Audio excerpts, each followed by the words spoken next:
Welcome to Vasuki Selvan channel. இன்றைக்கி நம்ம குடல் வறுவல் எப்படி செய்யலான்னு பார்க்கலாம் வாங்க. இப்போ குடலை நல்லா கழுவி க்ளீன் பண்ணி வச்சுருக்கோம். இப்போ அதை நம்ம குக்கரில் வேக வைக்க போகிறோம். அதுக்கு முன்னாடி அதில் கொஞ்சம் மஞ்சள் தூள், 4 பச்சை மிளகா லிட்டு போட்டு மூணு வேக வச்சிடலாம். இப்போ கொஞ்சம் நல்ல மிளகு தட்டி உள்ளே போட்டுக்கணும், இஞ்சி பூண்டும் தட்டி போட்டுருக்கோம். இப்போ நம்ம குக்கரில் ஒரு 6 விசில் விட்டு நல்லா வேக வச்சு எடுத்துக்கணும். அது வேகிறதுக்குள்ளே நம்ம வதக்க வேண்டியதெல்லாம் வதக்கி எடுத்துக்கலாம். சின்ன வெங்காயம் ஒரு 1/2 கிலோ கட் பண்ணி வச்சுருக்கோம். ஒரு 2 தக்காளி கட் பண்ணி வச்சோம். தக்காளி போட்டால் போதும். இஞ்சி பூண்டு தட்டி வச்சுருக்கோம். கொஞ்சம் மசாலா வறுக்க வேண்டியது இருக்குது. அதை வறுக்கும் போது இதெல்லாம் சொல்லி நாங்கள் காமிக்கிறோம். அடுப்பு பற்ற வச்சு அந்த சட்டியை வச்சு சட்டி சூடான உடனே ஒரு ஸ்பூன் சோம்பு, பட்டை, கிராம்பு, ஏலக்காய், அதுக்கு பிறகு ஒரு 4-5 வத்தல், உங்களுக்கு எரிப்பு தகுந்தாப்பில் வத்தல் சேர்த்துக்கலாம். கொஞ்சம் மல்லி, வத்தலுக்கு தகுந்தாப்பில் மல்லி சேர்த்து நல்லா வறுத்து எடுத்துக்கணும். அது ஆறுனதுக்கப்புறம் நம்ம அதை பவுடர் அரைச்சி எடுத்துக்கணும். எண்ணெய் சூடான உடனே நம்ம வதக்கிக்கலாம். அதுக்கு கொஞ்சோண்டு சோம்பு, 2 கிராம்பு, ஒரு துண்டு பட்டை போட்டு கொஞ்சம் தாளிச்சிக்கலாம். தாளித்த பிறகு சின்ன வெங்காயம் கட் பண்ணி வச்சுருக்க சின்ன வெங்காயம் எல்லாம் போட்டு நல்லா வதக்கி எடுத்துக்கணும். கொஞ்சம் கருவேப்பிலை பிச்சு போட்டுக்கலாம். ஃப்ளேவர் நல்லாயிருக்கும். வந்து வெங்காயம் நல்லா வதங்கிடுச்சு. இப்போ கட் பண்ணி வச்சுருக்க தக்காளி பழத்தை சேர்த்துடலாம்.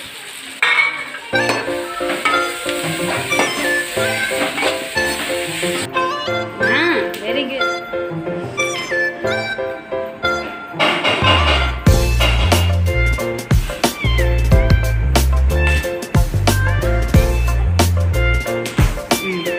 தக்காளி நல்லா வதங்கிடுச்சு. இப்போ பிடிச்சி வச்ச இஞ்சி பூண்டே நம்ம போட்டு நல்லா வதக்கியிருக்கலாம்.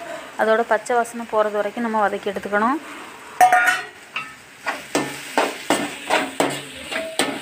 நம்ம வறுத்து வச்ச அந்த மசாலா ஐட்டத்தையும் நல்லா மிக்சியில் போட்டு பவுடர் ஆக்கி எடுத்துக்கணும்.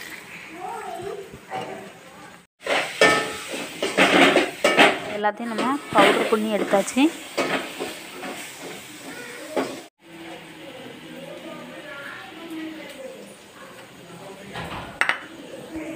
நமக்கு வெங்காயம் தக்காளி எல்லாமே நல்லா வதங்கிடுச்சு. இப்போ நம்ம மசாலாவை சேர்த்துக்கலாம். ஃபஸ்ட்டில் நம்ம வறுத்து அரைச்ச இந்த மசாலாவை போட்டுக்கலாம். அடுத்து கொஞ்சம் மட்டன் மசாலா கொஞ்சம் சேர்த்துக்கலாம். ஒரு பிஞ்சளவு மஞ்சள் பொடி சேர்த்துக்கலாம். ஏற்கனவே குடலில் மஞ்சள் பொடி போட்டு தான் வேக வச்சுருக்கு. உப்பு தேவையான அளவு போட்டுக்கணும். நாங்கள் ஏற்கனவே அந்த குடலில் தேவையான அளவு உப்பு போட்டு தான் வேக வச்சு எடுத்துருக்கோம். கொஞ்சம் மல்லிக்கீரை போட்டுக்கலாம். பச்சை வாசனை போனதுக்கப்புறம் வேக வச்சுருந்த குடலை நம்ம அதில் தட்டி மிக்ஸ் பண்ணி எடுத்துக்கலாம். இந்த தண்ணி வத்துறது வரைக்கும் நம்ம அதை வந்து மிக்ஸ் பண்ணி விடணும். தண்ணி நல்லா சுண்ட வற்றி வரணும். இப்போ நமக்கு நல்லா தண்ணி நல்லா வற்றி கொஞ்சம் வறண்டு வந்துடுச்சு. இப்போ கொஞ்சம் மல்லிக்கீரை தூவி ஒரு 2 நிமிஷம் அடுப்பில் வச்சுட்டு நம்ம இறக்கி எடுத்துக்கலாம்.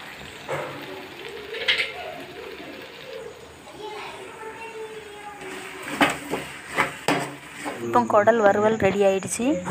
இப்போ நாங்கள் சாப்பிட போகிறோம். நாங்கள் என்னெல்லாம் சமைச்சிருக்கோன்னு பார்க்கணும். நாங்கள் சாப்பிட உட்கார்ந்த உடனே எங்கள் வீட்டில் உள்ள நாய்களும் சாப்பிட்றதுக்கு ரெடியாக வந்து உட்காந்துருக்கு.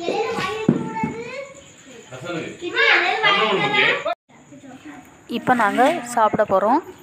இப்போ மட்டன் கூட்டு, குடல் வறுவல், முட்டை வறுவல், அப்புறம் ரசம் ஊற்றி சாப்பாடு.